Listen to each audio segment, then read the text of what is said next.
नमस्कार मित्रों, मैं ममता वाजपेयी भोपाल से मेरी हरी भरी छत पर आपका स्वागत है। लीजिए, मैं फिर हाजिर हूँ नए वीडियो और नई जानकारी के साथ। आप देख रहे हैं इंडियन टेरेस गार्डनिंग आर्ट। तो आज एडेनियम के सीड पॉट के बारे में बात कर लेते हैं। मेरे बहुत सारे सीड पॉट बर्बाद हुए हैं। कैसे बर्बाद हुए हैं, क्यों बर्बाद हुए हैं, वो सब कुछ मैं आज आपसे डिटेल शेयर करूँगी। मैं जितना एडेनियम को लेकर सीखती जा रही हूँ, मैं कोशिश कर रही हूँ कि उतना मैं आपको सिखाऊं भी। ये बरसात में अभी पके हैं जो सीड पॉट, एक्चुअली पूरे पके भी नहीं हैं। पकने से पहले ही फली फट गई। पता नहीं बरसात के प्रेशर से या किस वजह से। आप देखिए, अभी हरी है, सूखी नहीं है, और ये पक गई और इसके बीज भी बहुत अच्छे तैयार नहीं हुए हैं।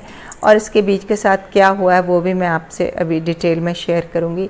लेकिन यही हाल मेरे साथ गर्मी में भी हुआ था कि जब सीड पॉट, भीषण गर्मी में सीड पॉट बने, तो वो सारे सीड पॉट तेज़ गर्मी को झेल नहीं पाए और तेज़ गर्मी की वजह से वो जल्दी ही बिना सीड बने हुए और वो पक के खुल गए और सीड पूरा ख़राब हो गया। तो एडेनियम का अच्छा बीज लेना है तो एक्चुअली हैंड पॉलिनेशन करा के बिल्कुल सही मौसम में हमें सीड पॉट लेना चाहिए। ये मेरे सारे सीड पॉट नेचुरली अपने आप पॉलिनेट हुए और अपने आप डेवलप हुए। देखिए, एक और ये सीड पॉट है। अब मैं बस उम्मीद कर रही हूँ कि ये जल्दी ही खुल न जाए। हरा है, लेकिन जैसे ही बरसात आ रही है तो पानी, लगातार पानी में रहने से ये अपने आप खुल जा रहे हैं, और जब ये खुलते हैं तो इनके अंदर पानी चला जाता है। यही गर्मी में हुआ था कि वो तेज़ गर्मी में बिल्कुल टुकड़े टुकड़े हो गया, और जब मैंने उसको खोल के देखा तो उसमें सीड तैयार थे ही नहीं। तो हमें गर्मी में भी बहुत अच्छे सीड नहीं मिल रहे, पर गर्मी में मिल सकते हैं। यदि मुझे पता होता कि सीड पॉट आने के बाद मैं इसे ग्रीन नेट के नीचे रख देती तो शायद मुझे अच्छे बीज मिल जाते। लेकिन बरसात में मैं अंदर कहाँ रखूँगी, इतने सारे एडेनियम हैं। और हो सकता है कि मैं बरसात में भी अंदर रखती। मैं अगले साल ट्राई करूँगी। अभी तो मैंने यहीं छोड़ दिए, जहाँ मेरे पौधे थे वहीं छोड़ दिए, और मेरे सीड पॉट फटे और उनमें पानी चला गया। अब उन बीजों का मैं क्या करूँगी, मैं वीडियो के अंत में पूरे बीज निकाल कर बताऊँगी, क्योंकि यही सीज़न है कि आप अभी भी बीज डाल सकते हैं। तो सर्दियाँ छोड़कर और बहुत गर्मियाँ छोड़कर मैं पूरे सीजन भर एडेनियम के सीड उगा लेती हूँ। और देखिए, आज से चिड़िया आ गई है। छत पर जब आते हैं ना तो ये पंछियों से मुलाकात होती है, और इसका भी अपना सुख है। तो देखने में मुझे लग रहा था कि मेरे पास इतने सारे सीड पॉट हैं और ढेर सारे सीड हो जाएंगे, तो ऐसा हुआ नहीं। 2 फलियां मैंने इससे पहले बताई थी। लगातार बरसात से वो जहाँ से कली मुड़ती वहाँ से सड़न शुरू हो गई।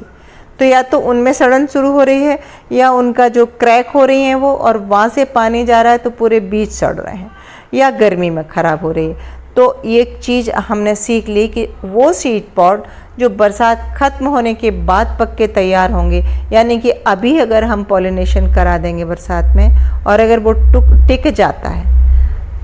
हैंड पॉलिनेशन पे मैंने आज तक कभी कोई वीडियो बनाया नहीं और मैंने कभी कराया भी नहीं, पर अब मैं कोशिश करूँगी कि आपको अच्छे बीज चाहिए तो हैंड पॉलिनेशन करा के सही समय पर बीज लेने पड़ेंगे। और इससे एक बात भी समझ में आएगी कि आप जो ऑनलाइन बीज मंगाते हैं और वो उगते नहीं हैं, तो वो ऐसे ही बीज होते होंगे।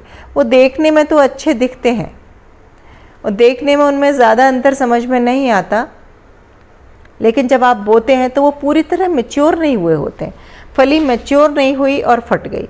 ये सीड पॉट देखिए अभी बरसात में बन रहा है। अब मुझे उम्मीद है कि जब तक ये बनकर आएगा, जुलाई है भी देखिए, तो अगस्त सितंबर तक अगर ये हमें मिलेगा तो इसके सीड बहुत अच्छे निकलना चाहिए।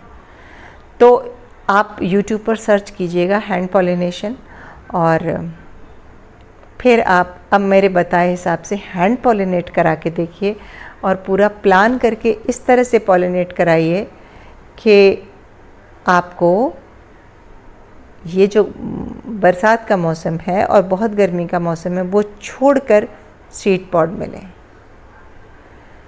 तो मैं नेक्स्ट टाइम यही करने वाली हूँ। और मुझे सीखना पड़ेगा हैंड पॉलिनेशन, क्योंकि इसमें थोड़ा सा टफ होता है।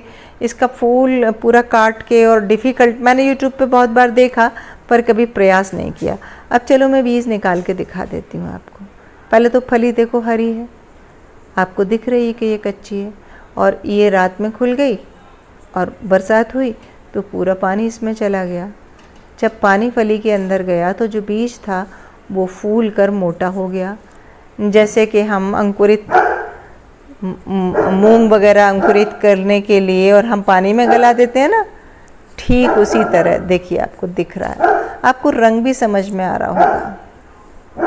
पके हुए बीज एकदम ब्राउन कलर के दिखते हैं और ये आपको हरे दिख रहे हैं और बड़े मोटे दिख रहे हैं, फूले हुए। मैं आपको पुराने बीज भी दिखाऊंगी जो मुझे 1-2 सीड पॉड मुझे अच्छे मिले, तो वो बीज कैसे दिखते हैं।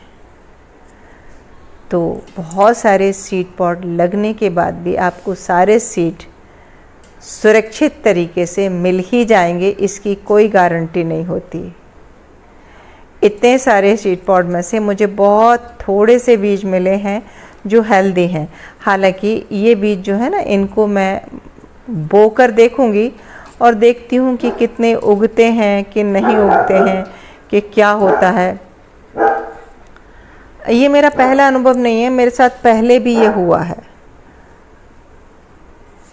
ये देखिए आप कितने मोटे मोटे बीज हैं। हथेली पर रख के दिखाती हूँ, पूरी तरह पानी में फूले हुए। अब अगर मैं इन्हें ड्राई करती हूँ तो बीज को एक बार पानी में फूल जाए, फिर ड्राई करेंगे और फिर आप उसको बोएंगे सुखाने के बाद, तो उसका अंदर का सीड खराब हो जाएगा। ये इतने मोटे नहीं होते असल में जितने मोटे दिख रहे हैं। ये बिल्कुल भीगे हुए हैं पानी में। ये देखिए ओरिजिनल बीज ऐसे होते हैं, ये मेरे पुराने बीज हैं और मैं दोनों का कंपैरिजन करके आपको दिखा रही हूँ। वो बीज सूख के ऐसे हो जाना चाहिए, लेकिन वो एक बार पानी में गीले हो चुके हैं तो बहुत संभावना है कि वो सूखने के बाद ना उगें और आपको ऑनलाइन ऐसे ही बीज मिलते होंगे जो उगते नहीं हैं। ये देखिए दिख रहे हैं ना कितने मोटे। तो मैंने बोऊंगी और अपना अनुभव भी आपसे साझा करूंगी। तो अडेनियम को लेके मेरे ये मैंने नई चीज़ सीखी है। आप में से कुछ लोगों को शायद ये सब कुछ पहले से पता हो, पर मैं तो कर के सीख रही हूँ। तो मुझे समझ में आया कि सीड पॉड का एक निश्चित समय पे सीड पॉड जो हमें मिलेगा तभी उसके अच्छे बीज मिलेंगे। तो क्या आपके साथ भी ऐसा अनुभव हुआ है? कमेंट करके ज़रूर बताना। और कैसा लगा वीडियो, ज़रा भी अच्छा लगा हो तो लाइक कीजिए, शेयर कीजिए, सब्सक्राइब तो मुझे कर ही लीजिए। मिलते हैं अगले वीडियो में, तब तक के लिए नमस्कार।